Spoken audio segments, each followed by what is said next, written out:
गर्मी के लिए हवा चाहिए, हवा के लिए पेड़। देश का देवर आएगा जब घड़ी में बजेंगे दोपहर 2 नहीं 1:30। भाभी याद रखना। टीवी सीरियल्स की हर खबर देगा देश का देवर। इराक के सैनिक तानाशाह सद्दाम हुसैन के मारे जाने के बरसों बाद अब उसके नाम पर ब्रिटेन में एक नया भूचाल पैदा हो गया है।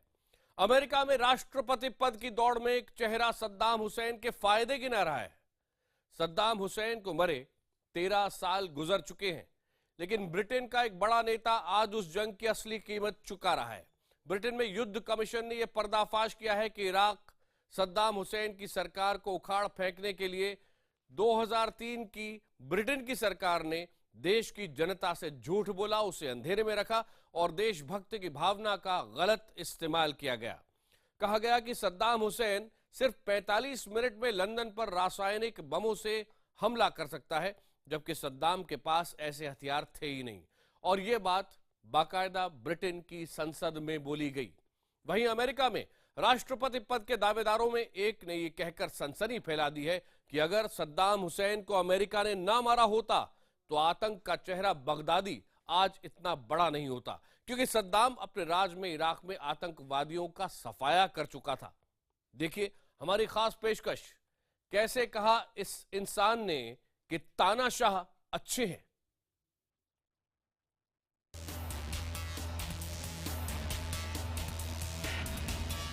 तेरह साल पुरानी इस कहानी ने एक पूर्व प्रधानमंत्री को घुटनों पर ला दिया है, एक देश को बाल पर ला दिया है और सबसे ताकतवर मुल्क के फरेब को दुनिया के सामने बेपर्दा कर दिया है। ये कहानी है 2003 के इराक की। इराक में छिड़ी एक ऐसी जंग की जिसकी बुनियाद ही झूठ, फरेब और नकली देशभक्ति पर गढ़ी गई थी। अमेरिका, ब्रिटेन और कई देशों के फौजी तलाश कर रहे थे सद्दाम हुसैन अब्द अल माजिद अल टिकरिटी को, इराक के 5वें राष्ट्रपति को, जिसकी तानाशाही 1979 से ही उस देश में चल रही थी। सैकड़ों फौजी उसको तलाश रहे थे और जंग में मारे जा रहे थे। उनके मुल्क में उन्हें शहीद का दर्जा दिया जा रहा था और उनके घर वालों को देशभक्ति के लंबे चौड़े भाषण सुनाए जा रहे थे। सद्दाम हुसैन को दुनिया का सबसे खतरनाक आतंकवादी कहा जा रहा था। कहा जा रहा था कि सद्दाम हुसैन के पास जनसंहार करने वाले रासायनिक और जैविक हथियारों से भरे गोदाम हैं। ऐसे हथियार जिनसे वो सिर्फ 45 मिनट में, जी हां, सिर्फ 45 मिनट में ब्रिटेन पर हमला कर तबाही ला सकता है। अमेरिका की खुफिया एजेंसी CIA हो या फिर ब्रिटेन की खुफिया एजेंसी MI6, सब सद्दाम को दुश्मन नंबर 1 बता रही थी। फिर आया 13 दिसंबर 2003 का दिन, वो दिन जब ताश का इक्का पकड़ा गया। इराक में धरती में बने खुफिया छेदनुमा ठिकाने से सद्दाम हुसैन पकड़ा गया।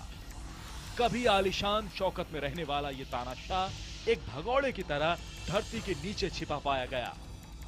दुनिया भर में अमेरिका और ब्रिटेन का जयकारा होने लगा और बाद में मुकदमा चलाकर उसे अपनी कर्म और जन्मभूमि पर ही फांसी दे दी गई। इसी के साथ दफना दिया गया एक सच, एक राज। सच ये कि ब्रिटेन के पास सद्दाम हुसैन के खिलाफ जंग लड़ने की कोई वजह नहीं थी।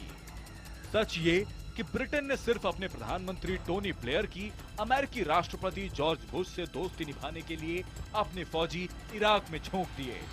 सच ये भी कि ब्रिटिश फौजियों को इराक में भेजने के लिए ब्लेयर ने अपनी जनता से झूठ बोला, सद्दाम हुसैन का नकली हव्वा खड़ा किया।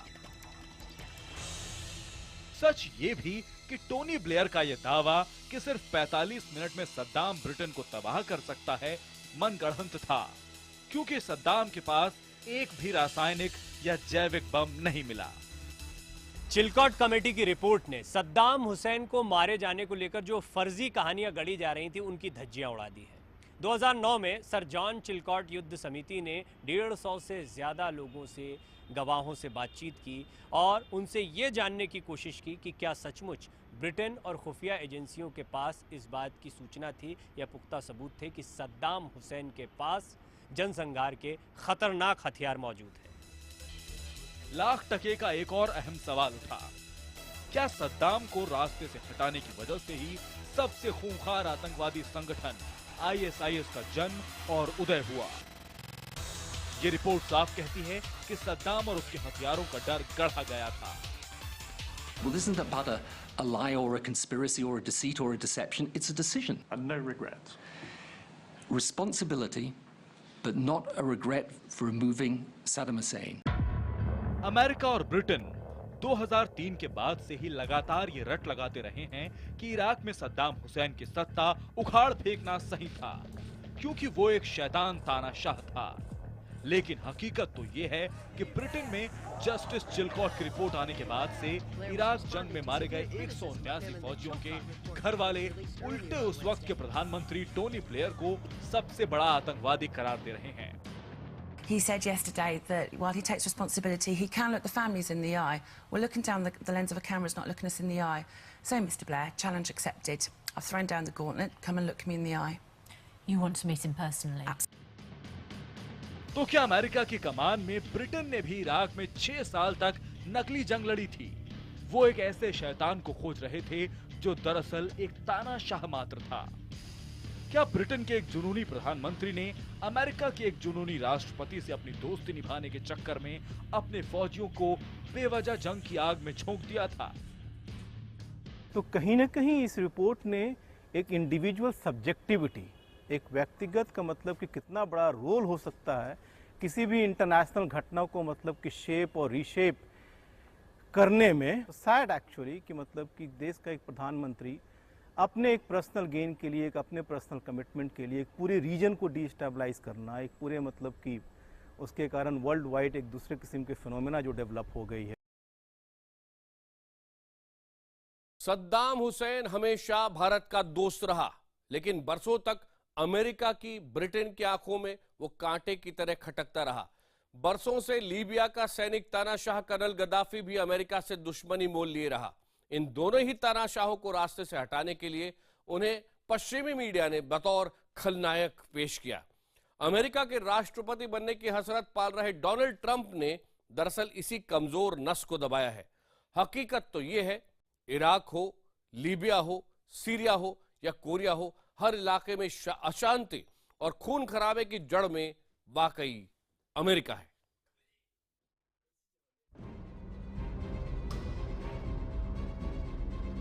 सवाल ये भी उठ रहे हैं कि क्या वाकई इराक का तानाशाह सद्दाम हुसैन अगर आज जिंदा होता तो ISIS नाम के खूंखार आतंकवादी संगठन का जन्म ही न होता, उसके मुखिया अबू बकर अल बगदादी का उदय न होता और आज शायद इराक या सीरिया में शांति होती। अमेरिका में राष्ट्रपति पद के चुनाव में रिपब्लिकन पार्टी का चेहरा डोनाल्ड ट्रंप का ऐसा ही मानना है। जहां ब्रिटेन में पूर्व प्रधानमंत्री टोनी ब्लेयर युद्ध अपराध के मुकदमे से घिरने के डर में जी रहे हैं, वहीं ट्रंप ने यह बयान देकर आग में और घी डाल दिया है कि तानाशाह बुरे होते हैं, लेकिन यही तानाशाह आतंकवाद और आतंकवादियों पर लगाम भी कसते हैं। Saddam Hussein was a bad guy, right? He was a bad guy, really bad guy. But you know what he did well? He killed terrorists. He did that so good. They didn't read him the rights. They didn't talk. They were a terrorist. It was over. Today, Iraq is Harvard for terrorism. You want to be a terrorist, you go to Iraq. Donald Trump की पहचान एक सनकी राजनेता की है। एक नहीं, दो नहीं, कई बयान डोनाल्ड ट्रंप ने ऐसे दिए हैं जिनकी वजह से वो सुर्खियों में बने रहे, और दरअसल ये बयान विवादों की वजह ज़्यादा बनते हैं। उनका ये बयान भी विवादों की वजह बन गया है, और एक ऐसे समय पर यह बयान दिया गया है जिस वक्त ब्रिटेन में पूर्व प्रधानमंत्री टोनी ब्लेयर को इराक पर हमला करने के लिए खलनायक ठहराया जा रहा है, और यही वजह है सद्दाम हुसैन की तारीफ करने वाला ये बयान ऐसे वक्त पर और बड़ा हो गया। मैं इस बात से इत्तेफाक रखता हूँ कि अगर से सद्दाम हुसैन होता, हम उसके पॉलिटिक्स से तो डिफर कर सकते हैं, बट उसकी एक ओरिएंटेशन सेकुलर थी। उसने कभी भी इस्लामिक फंडामेंटलिज्म को अपने देश में कोई जगह नहीं दिया। यानी जानकार कह रहे हैं कि सद्दाम हुसैन के न होने से जो राजनीतिक शून्य पैदा हुआ, उसका सीधा फायदा बगदादी ने उठाया और अपने संगठन को फैलाया।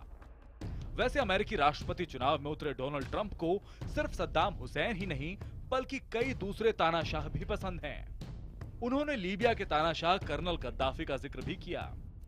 वो गद्दाफी जिसके 40 साल के राज को उखाड़ फेंकने में भी अमेरिका ने ही खेल किया। बेहद आलीशान जिंदगी और लेडी बॉडीगार्ड से घिरे रहने वाले कर्नल गद्दाफी, सोने से बने हथियारों का इस्तेमाल करने वाले कर्नल गद्दाफी को रास्ते से हटाने के लिए अमेरिका की शह पर बगावत हुई और खुलेआम सड़क पर गद्दाफी को पीटा गया और उसी के पिस्तौल से गोली मार दी गई। Now, Libya, nobody even knows Libya. Frankly, there is no Iraq and there is no Libya. It's all broken up. They have no control. Nobody knows what's going on. The world would be better off with Saddam Hussein 100%. and Gaddafi in power? 100%. Now, as far as Assad is concerned, what about the human rights abuses? Let's talk about, well, you don't think they're happening now? जाहिर है Iraq युद्ध ये ऐसा जिन है जो जब भी बोतल से निकलेगा अमेरिका और ब्रिटेन को आफत देगा। हालांकि डोनाल्ड ट्रंप के बयान को अमेरिकी नेताओं ने तुरंत ही ठुकरा दिया। सद्दाम हुसैन 20वीं सदी के सबसे बड़े शैतानी चेहरों में से एक था। ट्रंप एक हत्यारे का समर्थन कर रहे हैं, शायद वो अपनी सीमाएं नहीं जानते। जबकि हुसैन का दौर आतंकवाद को संरक्षण देने का दौर था, जिसने इजराइल पर हमला करने वाले सुसाइड बॉम्बरों के घर वालों को सोने में तौल दिया, जिसने अनगिनत अपराध किए। जाहिर है ट्रंप तानाशाहों के प्रेम में अंधे हो चले हैं। ये पहला मौका नहीं है जब ट्रंप ने तानाशाहों की पुरानी फाइलें खोलकर उनकी तारीफ में कसीदे पढ़े हों। इससे पहले भी वो सीरिया के तानाशाह कहे जाने वाले असद अल बसर और उत्तर कोरिया के सैनिक तानाशाह किम जोंग उन की तारीफ कर चुके हैं। वो साफ कह चुके हैं कि ये तानाशाह अपने फैसलों के पक्के थे और उन्होंने अपनी जनता के लिए बहुत कुछ भलाई के काम किए। दिल्ली से पायल भुएन के साथ ब्यूरो रिपोर्ट IBN 7।